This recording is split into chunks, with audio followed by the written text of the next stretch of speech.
दोस्तों, राजस्थान यूथ कांग्रेस का चुनाव बड़ा चर्चा में बना हुआ है क्योंकि इसमें दो दिग्गज खिलाड़ी आमने सामने टक्कर में। बताया तो ऐसा भी जाता है, बहुत सारी खबरें आती है कि ये दो बड़े नेताओं की अस्तित्व का सवाल है। जो ये चुनाव है जो उनके अस्तित्व से सीधा जुड़ चुका है। हमारे साथ मौजूद हैं अनिल चोपड़ा जी, जो कि पूर्व में जयपुर ग्रामीण से लोकसभा का इलेक्शन भी लड़ चुके हैं। सर, कैसा लग रहा है आपको दौसा में आके? देखिए, दौसा के अंदर जिस प्रकार का जोश यहाँ के नौजवानों में है, बुजुर्गों ने जिस प्रकार दोनों हाथों से मुझे आशीर्वाद दिया है, निश्चित रूप से पूरे पूर्वी राजस्थान के अंदर इस बार ये लहर है कि अपने इस नौजवान बेटे को दोनों हाथों से आशीर्वाद पूर्वी राजस्थान की जनता देने जा रही है, जिससे कि मैं इनके कल के भविष्य की बात कर सकूं, इनके बच्चों के भविष्य की बात कर सकूं, कैसे इनके बच्चों का सुनहरा भविष्य हो सके।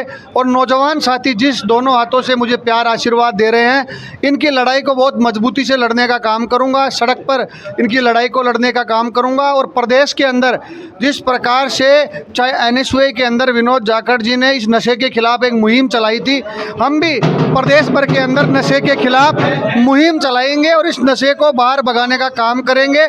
विधानसभा के अंदर भी इसके खिलाफ एक कानून बने और नशा बेचने वालों का गिरफ्तार हो। ऐसा अनिल भाई, लोकसभा का चुनाव लड़ने के बाद में एक बार फिर आप अभी प्रदेश अध्यक्ष का चुनाव लड़ रहे हो यूथ कांग्रेस में, क्या लग रहा है इन दोनों में कितना डिफरेंट है संगठन का चुनाव में और जो वैसे राजनीति का? देखिए, मैं राजस्थान विश्वविद्यालय का अध्यक्ष भी रहा हूँ, उसके बाद लोकसभा के अंदर अभी मैंने चुनाव लड़ा, मेरी जनता ने, जयपुर ग्रामीण की जनता ने मुझे जिताया, लेकिन प्रशासन ने उस चुनाव परिणाम को दबाने का काम किया। लेकिन हम माननीय हाई कोर्ट की संज्ञान के अंदर अभी भी हमारा चुनाव परिणाम चल रहा है। आने वाले दिनों में जयपुर ग्रामीण की जनता का सम्मान होगा और हाईकोर्ट के माध्यम से ये चुनाव परिणाम बदलने का काम जरूर होगा।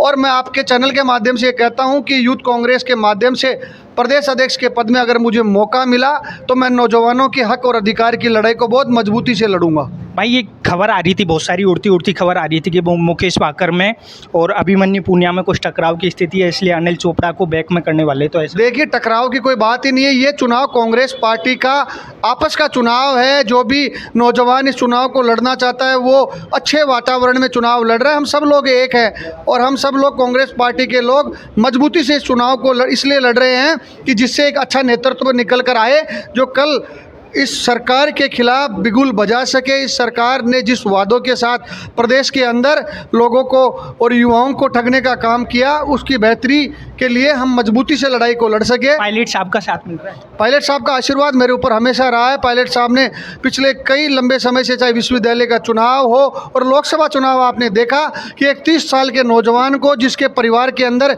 कभी कोई राजनीति के अंदर नहीं था, लेकिन पायलट साहब ने मुझे दोनों हाथों से आशीर्वाद भी दिया, मुझे टिकट दिलाने का काम किया। और इस चुनाव को मेरे जयपुर ग्रामीण के प्रत्येक अलग अलग कोने में 4 बड़ी सभाएं कर कर उन्होंने जयपुर ग्रामीण की जनता को ये आश्वस्त किया कि अनिल चोपड़ा के साथ सचिन पायलट जी मजबूती से खड़े हैं, कांग्रेस पार्टी मजबूती से खड़ी है और उस चुनाव को हमने जीतने का काम किया। यहाँ पे अभी दौसा से लेकर के करौली, धौलपुर होकर सवाई माधोपुर तक एक तूफानी दौरा रखा हुआ है, जिसमें लोगों से अपील कर रहे हैं कि मेरे को इस बार मौका दें। ऐसी खबरें हम आपको दिखाते रहिए, देखते रहिए दोस्तों। BP मंदन के साथ PK गुजर, धन्यवाद।